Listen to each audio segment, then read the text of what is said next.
اسرائیل اور فلسطین کے درمیان کشیدگی بڑھی تو پورا خطہ انتہا پسندی کی لپیٹ میں آئے گا۔ اقوام متحدہ کی سلامتی کونسل کا اسرائیلی جارحیت پر اجلاس۔ سیکریٹری جنرل انٹونیو گٹیرس نے کشیدہ صورتحال کو خطرناک قرار دے دیا۔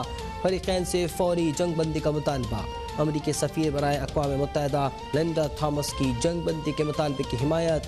بولی اسرائیلیوں اور فلسطینیوں کو مساوی طور پر زندگی گزارنے کا حق ہے۔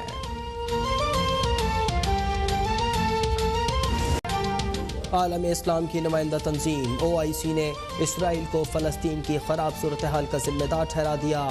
غزہ پر صہیونی مظالم کے خلاف قرارداد منظور۔ انسانیت کے خلاف وحشیانہ کارروائیاں اور مقدس مقامات کی بے حرمتی فوری روکنے کا مطالبہ۔ اسلامی تعاون تنظیم کی اسرائیلی حکام کو خطے میں آگ کے شعلے بھڑکانے سے باز رہنے کی تنبیہ۔ اسرائیل کے توسیع منصوبے میں پیش رفت مسترد۔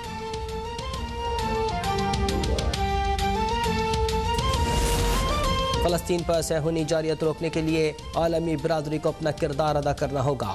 وزیراعظم عمران خان اور ملیشیا کے سابق وزیراعظم مہاتیر محمد کے درمیان ٹیلی فون پر گفتگو۔ مسئلہ فلسطین کا 2 ریاستی حل نکالنے پر اتفاق۔ اسرائیل کے جنگی جرائم سے متعلق حکمت عملی پر مشاورت۔ عالمی برادری پر مظالم رکوانے پر زور۔ دونوں رہنماؤں نے ایک دوسرے کو عید کی مبارکباد دی۔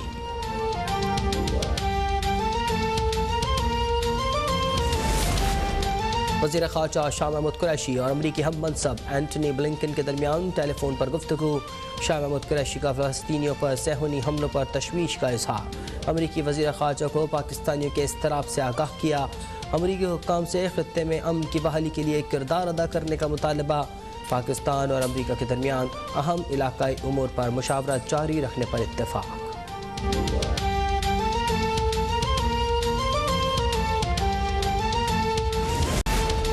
پاکستان کے مذہبی طبقے کا غزہ پر اسرائیلی بمباریوں پر اظہار تشویش۔ اسلام آباد میں مختلف مسالک و مذاہب کے رہنماؤں کا اجلاس 18 مئی کو طلب۔ وزیر اعظم کے نمائندہ خصوصی مولانا طاہر اشرفی کا فلسطین کے مسئلے پر بین المذاہب اتحاد پر زور۔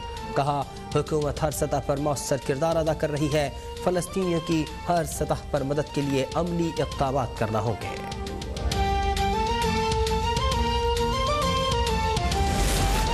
ہالی ووڈ سپر اسٹار کرسٹن اسٹیورٹ فلسطینیوں کے خلاف اسرائیلی جارحیت پر پھٹ پڑی۔ ٹوائلائٹ فیم اداکارہ نے فلسطینی عوام کی نسل کشی بند کرنے کا مطالبہ کر دیا۔ سوشل میڈیا پر فلسطینی اسکارف والی تصویر شیئر۔ کہا یہ اسکارف فلسطینی مداح نے تحفے میں دیا تھا۔ اب معلوم ہوا ہے کہ وہ پرستار اسرائیلی دہشت گردی کے باعث شہید ہو گیا ہے۔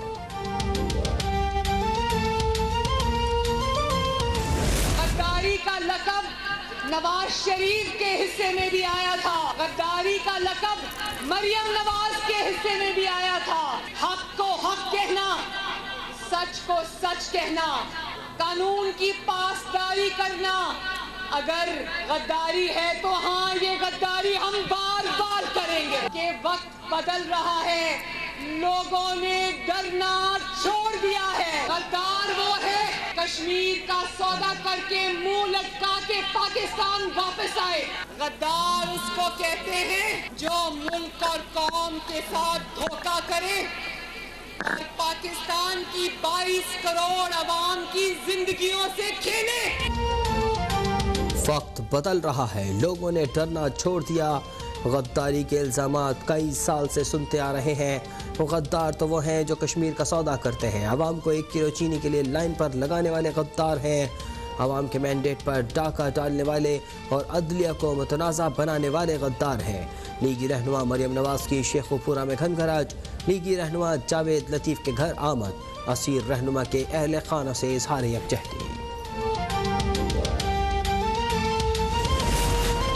ملک میں مکمل لاک ڈاؤن کے ثمرات ملنے لگے۔ کورونا کیسز میں واضح کمی۔ گزشتہ 24 گھنٹے میں 2000 سے زائد افراد متاثر، مزید 76 مریض انتقال کر گئے۔ مثبت کیسز کی شرح 7.8% رہی۔ 30 سال سے زائد عمر افراد کی ویکسینیشن کے لیے رجسٹریشن شروع۔ چین سے خریدی گئی ویکسین کی مزید 2 کھیپ پاکستان کو موصول۔ کھیپ میں سائنوویک اور کین سائنو کی تقریباً 12 لاکھ خوراکیں شامل۔